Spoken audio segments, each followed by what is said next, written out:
One of the most striking aspects of any reverb is the rich tail, the decay, that gradually dies away, sometimes well after the original sound is ended. With a good quality reverb, it can be a beautiful thing, and many reverbs come up automatically with a default preset that shows this off with a nice, rich, long, smooth tail. Unfortunately, I've seen many novice mixers just use these long, decaying reverbs as is, even when a long reverberation tail is inappropriate for both technical and musical reasons. So how do you determine the best decay time for reverb in a particular mix? Well, first off, you want to find the control responsible for adjusting this critical parameter. All reverbs offer this adjustment, but it can be labeled differently. Some call it reverb time. Others use the term decay. A reverb processor with a more technical bent might label it RT60. This refers to the technical physics measurement of the length of a reverb tail in an acoustic space. RT60 is the time it takes for a reverberant sound field to decay to a level 60 dB below the original level. Whatever the terminology, this parameter will be there. Even convolution reverbs, with their fixed, sampled reverb tails, still let you shorten the length of the reverberation. And it's a good thing, because this makes a particular IR much more useful in a much wider range of applications. So what's the proper decay time for a reverb? Well, there's no one answer. It depends on the music, the style, the parts, the arrangement, and even the tempo. In real spaces, the reverb time can vary from well under a second — this is really more ambience than reverb — to several seconds.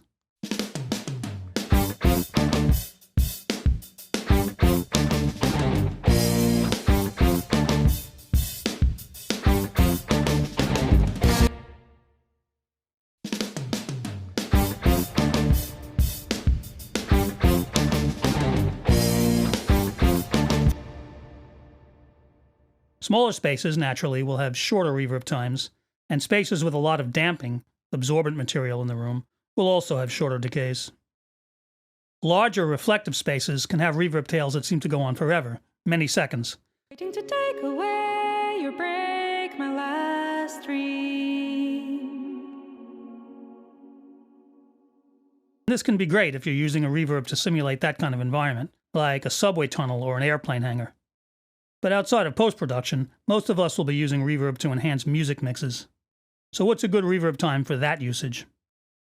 Orchestral concert halls are known for having a rich reverberant sound, which greatly supports and enhances the acoustic instruments and voices that perform in them.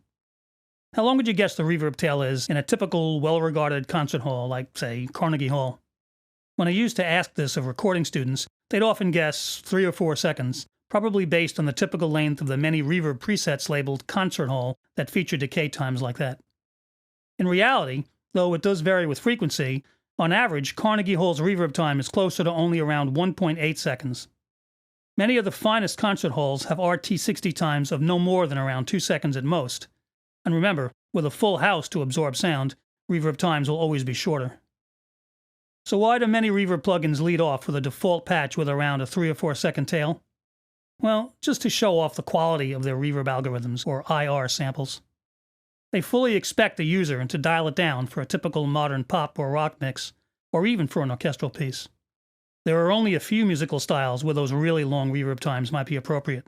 A choir or a church organ would be good examples.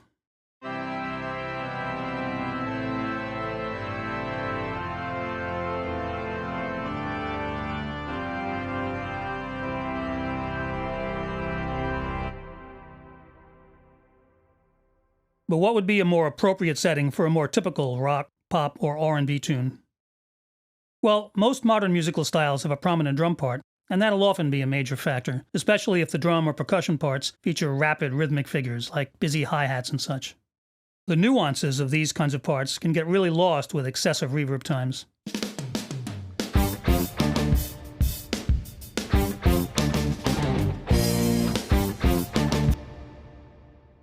Some mixers make a point of setting a reverb decay time that's no longer than the duration of one beat at the song's tempo.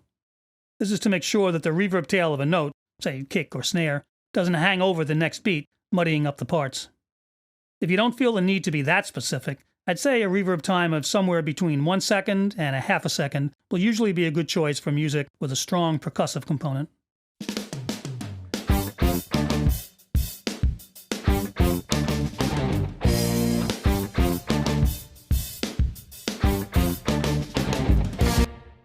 The specific length will depend on the specific parts, the arrangement, and other aspects of the mix, like whether there are a lot of cymbals or sustained pads or vocal ooze filling up space as well.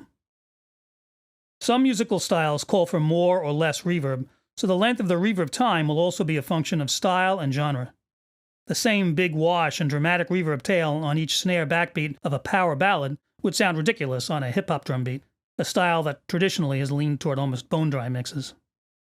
And many more laid-back acoustic styles would sound more appropriate with reverb that suggests the sound of a club more than a hall, with appropriately short decay times. There's no chance for me and you. Is everything in vain? Will it always be the same? Reducing the length of the tail until it isn't even noticeable after the original sound stops will provide more ambience than reverb, and this may be exactly what's needed.